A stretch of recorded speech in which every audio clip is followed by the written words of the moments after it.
پاکستان میں مقیم ایک نہایت پاکیزہ صورت لڑکی کو اللہ تعالیٰ نے روحانی صلاحیتوں سے نوازا ہے۔ اللہ نور السماوات والارض کے مستاق نور کے حالے میں مقید یہ مقدس اور پاک نفس دوشیزہ اسلام اور حضور علیہ الصلوۃ والسلام کے مشن کو اس کے اصلی حدوحال میں انشاءاللہ آگے بڑھانے اور اللہ کی مخلوق کو اللہ کے نور حضور علیہ الصلوۃ والسلام سے روشناس کرانے میں ایک اہم کردار انجام دے گی۔ عالم مراقبہ میں اس منور دل اور معصوم صورت بچی پر جو کیفیات وارد ہوئی ہیں وہ ہدیہ کارئین ہے۔ مارچ 80۔ جنت کی فضا شبنم کے دل آویز قطروں سے معمور تھی۔ میں نے جنت میں مراقبہ کیا تو عرش پر پہنچ گئی۔ ایک فرشتہ چاندی کی طرح چمکیلے اور روشن پیالے لے کر آیا۔ یہ پیالے شہد اور دودھ سے لبریز تھے اور ان میں سے نہایت عجیب مسحور کن خوشبو اٹھ رہی تھی۔ میں سجدہ ریز ہو گئی۔ سجدے سے سر اٹھایا تو حضور صلی اللہ علیہ وآلہ وسلم کی آواز آئی۔ آپ علیہ الصلوۃ والسلام نے مجھے ان پیالوں کے مشروبات پی لینے کا حکم دیا۔ پھر مجھے اپنے اندر ایک انتہائی لطیف برقی رو دوڑتی محسوس ہوئی۔ دیکھا کہ سیدنا حضور علیہ الصلوۃ والسلام کا دست مبارک میری پشت پر ہے اور یہ آپ صلی اللہ علیہ وآلہ وسلم کے لمس کا اثر ہے۔ آپ صلی اللہ علیہ وآلہ وسلم نے سفید لباس زیب تن فرمایا ہوا تھا اور لباس کے اوپر سیاہ چادر اوڑھی ہوئی تھی۔ میں نے اس مقدس سیاہ چادر کے اندر نور ہی نور مشاہدہ کیا۔ پھر آپ صلی اللہ علیہ وآلہ وسلم نے فرمایا میں تمہارا پشت بنا ہوں۔ اس کے بعد آپ صلی اللہ علیہ وآلہ وسلم کے واسطے سے اللہ تعالیٰ نے میرے لیے یہ ارشاد فرمایا حکم ہے کہ بات کم کرے، وضو کا اہتمام کرے اور نفل ادا کیا کرے۔ ساتھ ہی ایک ورد بھی تعلیم کیا گیا۔ حضور صلی اللہ علیہ وآلہ وسلم نے مجھے ایک خوش ذائقہ پھل کھانے کو عطا فرمایا۔ یہ پھل لیمو کی طرح تھا۔ آج رات خواب میں حضرت سچل سرمست رحمۃ اللہ علیہ کی روح پاک کو سورہ مزمل پڑھ کر بخشنے کا حکم دیا گیا۔ علم لدنی کے متعلق بہت سی باتیں بتائی گئیں اور فجر کے وقت مراقبہ کرنے کی ہدایت کی گئی۔ اذان سے پون گھنٹہ قبل مراقبہ شروع کیا۔ آج ہر چیز پہلے کی نسبت بہت واضح اور صاف نظر آئی۔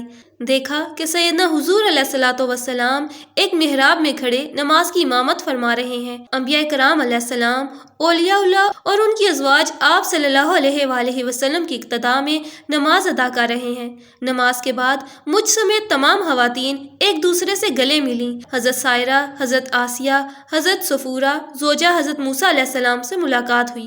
اہل بیت کی محترم خواتین سے بھی ملنے کا شرف حاصل ہوا۔ ام المومنین حضرت عائشہ صدیقہ رضی اللہ تعالیٰ عنہ نے مجھے ایک ہار عنایت فرمایا۔ جب میں نے آپ رضی اللہ تعالیٰ عنہ سے بہت عقیدت کا اظہار کیا تو آپ رضی اللہ تعالیٰ عنہ نے فرمایا میں تمہیں اپنی بہت قیمتی چیز دوں گی کیونکہ تم اس مشکل دور کی دختر اسلام ہو۔ پھر خاتون جنت حضرت فاطمہ رضی اللہ تعالیٰ عنہ بنت رسول اللہ صلی اللہ علیہ وآلہ وسلم نے مجھے دعاؤں سے نوازا۔ حضرت رابعہ بصری رحمۃ اللہ علیہ سے بغل گیر ہوئی۔ آپ رحمۃ اللہ علیہ نے مجھے نہایت مفید نصیحتیں کیں۔ فرمایا کہ الفت خدا میں بہترین عمل یہ ہے کہ اس کی یاد سے ایک لمحہ بھی بے خبر نہ ہو رہو۔ حضرت رابعہ رحمۃ اللہ علیہ نے تعلق حاضر کی بنا پر مجھے ایک انگشتری عنایت کی۔ اس کے بعد میری روح کو سیر کرائی گئی۔ وادی نبا، اس وادی میں صرف فرشتے رہتے ہیں، ہر طرف نور ہی نور ہے۔ فرشتے اللہ تعالیٰ کی تسبیح میں مصروف و منہمک ہیں۔ ایک بہت حسین و جمیل فرشتے کے متعلق بتایا گیا کہ یہ فرشتہ موت ہے۔ میں نے اس سے کہا فرشتہ موت ہونے کے باوجود تم بہت خوبصورت ہو۔ فرشتے نے کہا لوگ مجھ سے خوفزدہ رہتے ہیں حالانکہ میں تو صرف حکم خداوندی کی تعمیل کرتا ہوں۔ وادی نبا عرش کے دائیں طرف کافی فاصلے پر واقع ہے۔ خواب میں دیکھا کہ ایک بزرگ آواز دے کر مجھے جگا رہے ہیں۔ میں نے اٹھ کر ان کی صورت بھی دیکھی۔ انہوں نے فرمایا بیٹی اٹھ جاؤ۔ میں نے کہا جی اٹھ گئی ہوں۔ اس کے بعد وہ بزرگ غائب ہو گئے، پتہ نہ چلا کہ کون تھے۔ آج مراقبے میں دیکھا کہ مقام المعروف میں دعوت طعام کا زبردست اہتمام ہے۔ ہر طرف چاندنی کی سی ٹھنڈی روشنی پھیلی ہوئی تھی۔ میں نے بھی اس دعوت میں شرکت کی۔ دسترخوان پر موجود ہر چیز ذائقے میں انوکھی اور لذیذ تھی کہ دنیا کی کسی چیز سے مثال دینا محال ہے۔ اس کے بعد سیر کرتی ہوئی مقام مہر پر گئی۔ وہاں ہر طرف روشنیاں فواروں کی صورت میں امنڈ کر پھیل رہی تھیں اور ان روشنیوں کو دیکھ دیکھ کر آنکھیں ہیرا ہو رہی تھیں۔ اس مقام پر اتنی لطافت ہے کہ الفاظ میں منظر کشی کرنا ممکن نہیں۔ بتایا گیا کہ یہاں ہر ہفتے وہ لوگ تشریف لاتے ہیں جو خدا کی مخلوق پر مہربان ہوتے ہیں، مخلوق کی خدمت کرتے ہیں۔ میں نے وہاں کی ایک نہر سے پانی لے کر پیا، اتنا میٹھا اور خوش ذائقہ پانی تھا کہ بیان سے باہر۔ یہاں سے مقام الماس گئے، میں تو دیکھتی کہ دیکھتی رہ گئی۔ سبحان اللہ ربی، سبحان اللہ العظیم، کیا قدرت ہے، کیا شان کریمی ہے، کیا تحلیق ہے۔ اس مقام کا حسن و جمال اور لطافت بے مثل ہے۔ بتایا گیا کہ یہاں صرف سیدنا حضور علیہ الصلوۃ والسلام کے سچے پیروکار آ سکتے ہیں۔ یہ مقام انہی کے لیے محسوس ہے۔ اس مقام کے ماحول پر سبز رنگ غالب ہے، ہر سو دلاویز ہریالی نظر آتی ہے، حتیٰ کہ پانی بھی ہرا ہے اور بہت خوبصورت معلوم ہوتا ہے۔ یہاں مقیم لوگوں کو ہر ہفتے حضور صلی اللہ علیہ وآلہ وسلم کا خطبہ مبارک سنایا جاتا ہے۔ خواب میں دیکھا کہ سورج مجھے جگا رہا ہے، ایک جانب جلملاتے ہوئے ستارے نظر آ رہے ہیں۔ میں سوچنے لگی کہ صبح ہے یا رات، میں حیران تھی۔ کہا گیا کہ غور کرو، اور اس کے ساتھ ہی اچانک آنکھ کھل گئی۔ گھڑی دیکھی تو پتہ چلا کہ 4 بجے ہیں اور مراقبے کا وقت ہو گیا ہے۔ ایک روز خود کو خواب میں اذان دیتے دیکھا، اذان کے ساتھ ہی صبح کی روشنی پھیل گئی اور میں نے فجر کی نماز ادا کی۔ خواب ہی میں پیر و مرشد کو دیکھا کہ مجھے شاباش دے رہے ہیں۔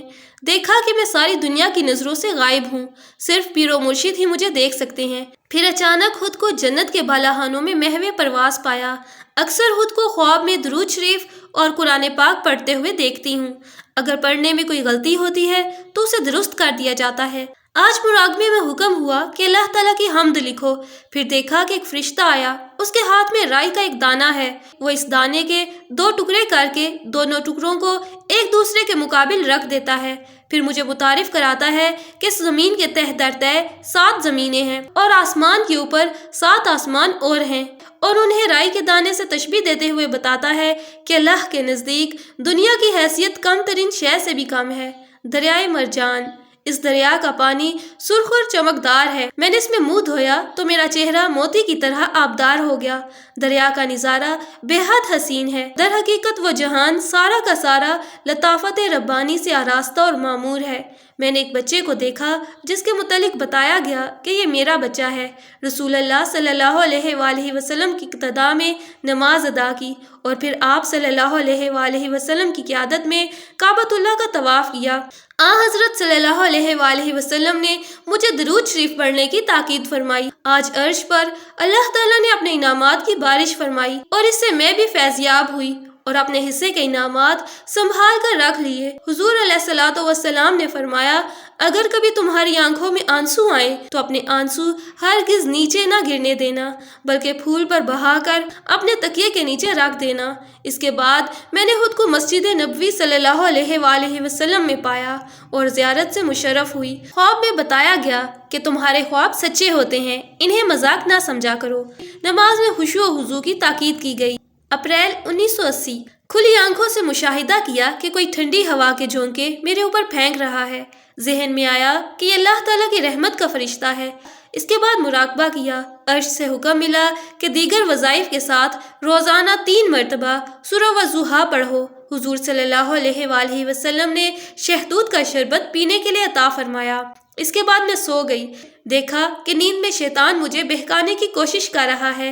بحکم خدا میرے منہ سے نکلتا ہے کہ مجھے اللہ اور اس کے رسول صلی اللہ علیہ وآلہ وسلم کی محبت کے سوا اور کچھ نہیں چاہیے۔ آج آسمانوں کی سیر کے دوران ایک بہت خوبصورت پرندہ دیکھا۔ اس نے اپنے پر کھولے تو ہر طرف ایک رنگ برنگ سما چھا گیا۔ پتہ چلا کہ یہ پرندہ محبت ہے۔ اس کے بعد دل، عقل اور دنیا کا مشاہدہ کرایا گیا۔ دل کو چیر کر ایک وسیع و ریز سمندر میں پھیلا دیا گیا تو وہ سمندر خشک ہو گیا۔ بتایا گیا کہ دل بہت گہرا ہوتا ہے۔ پھر عقل کو اس صورت میں دکھایا گیا کہ اس میں کہیں نشیب ہیں، کہیں فراز ہیں۔ بتایا گیا کہ عقل صرف اونچ نیچ میں تمیز کے لیے ہے۔ اب دیکھا کہ ایک انتہائی بدصورت و مکروہ شکل بڑھیا ہے، اس کا نام دنیا ہے۔ اس کی شکل اتنی ڈراؤنی ہے کہ میں ایک چیخ مار کر پیچھے ہٹ گئی اور کہا، یا اللہ میں تیری پناہ میں آتی ہوں، یا اللہ مجھے کبھی اس کی محبت میں مبتلا نہ کرنا۔ اس مشاہدے کے بعد خود کو محل نبوی صلی اللہ علیہ وآلہ وسلم میں حضور صلی اللہ علیہ وآلہ وسلم کی خدمت میں حاضر پایا۔ آپ صلی اللہ علیہ وآلہ وسلم نے مجھے سینہ اطہر سے لگایا اور فرمایا، آگے زیادہ مشکل مراحل ہیں، اس لیے تمہیں حوصلہ عطا کیا جا رہا ہے۔ خواب میں دیکھا کوئی مجھ سے کہہ رہا ہے دعا کرو کہ تمہارا مدفن مدینہ رسول صلی اللہ علیہ وآلہ وسلم میں ہو۔ آج میرا جسم نہایت خوبصورت لگ رہا تھا، میری روح مراقبے میں اپنا سراپا دیکھ رہی تھی۔ لباس بہت پیارا تھا، اتنا نرم اور ملائم تھا، یہ لباس کی دنیا کی کسی چیز سے اسے تشبیہ نہیں دی جا سکتی۔ عرش پر آج انبیاء کرام علیہ السلام اور اولیاء اللہ کا اجتماع تھا۔ عرش پر دو گانا ادا کر کے دعا مانگی تو میرے گلے میں ہیرے جواہرات سے مرصع لاتعداد ہار آتے رہے۔ اس کے بعد میرے گلے میں سرخ ہار ڈالے گئے جن کے موتی نہایت نرم و نازک، چمکدار اور ہر گوش کی آنکھ کی مانند سرخ ہوتے ہیں، نازک اتنے کہ لگتا ہے ہاتھ لگانے سے ٹوٹ جائیں گے۔ دیکھا کہ میرے چاروں طرف فرشتے ہی فرشتے ہیں اور یہ فرشتے روشنیاں پھیلا رہے ہیں۔ اس طرح میرے گرد اتنی روشنی ہو گئی کہ جس کا تصور بھی نہیں کیا جا سکتا۔ پھر مشروب جنت عطا کیا گیا اور اس کے بعد میرے سراپے پر اس قدر روشنی ڈالی گئی کہ میں نے مراقبے میں آج تک اتنی تیز روشنی نہیں دیکھی تھی۔ پھر حکم ہوا کہ سامنے آ کر لیٹ جاؤ۔ میں لیٹ گئی تو دل کے قریب ہلکا سا وزن محسوس ہوا، جانے کتنے فاصلے سے نور کی وہ چمک میرے دل پر ڈالی گئی کہ جس کے اثر سے میں بالکل بے حال ہو گئی۔ بڑی مشکل سے برداشت کیا۔ بعد میں معلوم ہوا کہ اللہ تعالیٰ نے اپنی مہر محبت کا پایا سب سکون کی خاطر میرے دل پر ڈالا تھا۔ حضور صلی اللہ علیہ وآلہ وسلم نے فرمایا، اب دنیا میں کوئی طاقت ایسی نہیں جو تمہارے دل سے خدا کی محبت کو چھین سکے۔ اوپر سے قرآن پاک آیا اور ہدایت کی گئی کہ میں اسے تھام لوں۔ پھر رسی کی مانند نور کی ایک شعاع اوپر سے میرے پاس آئی، میں اس شعاع کو پکڑ کر اوپر چڑھنے لگی، بار بار چڑھتی اور گر جاتی، کئی مرتبہ ایسا ہوا۔ پھر آپ صلی اللہ علیہ وآلہ وسلم نے فرمایا کہ اسے مضبوطی سے پکڑ کر اوپر چڑھو، اللہ تعالیٰ کی بات اور ان کے احکامات سنو۔ جتنا اوپر چڑھتی گئی اتنا فضا میں نور بڑھتا گیا۔ پھر ایک تخت نمودار ہوا، میں اس پر بیٹھ گئی۔ تخت پر ایک نورانی لباس، ایک چادر اور ایک تاج رکھا تھا، ڈھیر ساری خوشبویات بھی موجود تھیں۔ حکم ہوا یہ لباس پہنو۔ میں نے لباس کے اوپر سے یہ نورانی لباس پہنا تو دیکھا کہ پہلے والا لباس غائب ہو گیا۔ میں نے خوشبوؤں سے اپنے جسم کو معطر کیا، تاج سر پر رکھا اور وہ سیاہ چادر اوڑھ لی۔ فرمایا گیا یہ ہمارے تقدس کی نشانی ہے۔ میں سجدے میں گر گئی، آواز آئی اٹھو اور درس لو۔ میں اٹھ کر نور کی شعاع کو پکڑ کر طواف کرنے لگی۔ اسی دوران مختلف اوراد تعلیم کیے گئے۔ کان، منہ، زبان، آنکھیں غرض ہر حصہ جسم کو نور میں غسل دیا گیا۔ فرمایا گیا اب تم میری باتیں سنا کرو گی اور زبان سے وہی بات کہو گی جو میں چاہوں۔ پھر فرمایا اے اپنے اندر میری صفات کی اوصاف پیدا کر، جس اسم کا تمہیں حکم ہو اسی کے مطابق عمل کرنا۔ آج تم میرا اسم سیدھے ہاتھ پر اور اپنا نام بائیں ہاتھ پر لکھ کر دونوں ہاتھوں کو خوب مل کر اپنے چہرے اور اپنے دل پر پھیر لو۔ اس کے بعد عرش کی سیر کا حکم ہوا۔ میں نے عرش معلیٰ پر ہر سمت نور ہی نور دیکھا۔ عرش کی فضا نہایت پرسکون، چمکدار اور لطیف ہے۔ سیر کے بعد حکم ہوا کہ سیدنا حضور علیہ الصلوۃ والسلام کی خدمت میں جاؤ۔ آپ صلی اللہ علیہ وآلہ وسلم کی خدمت میں حاضر ہوئی۔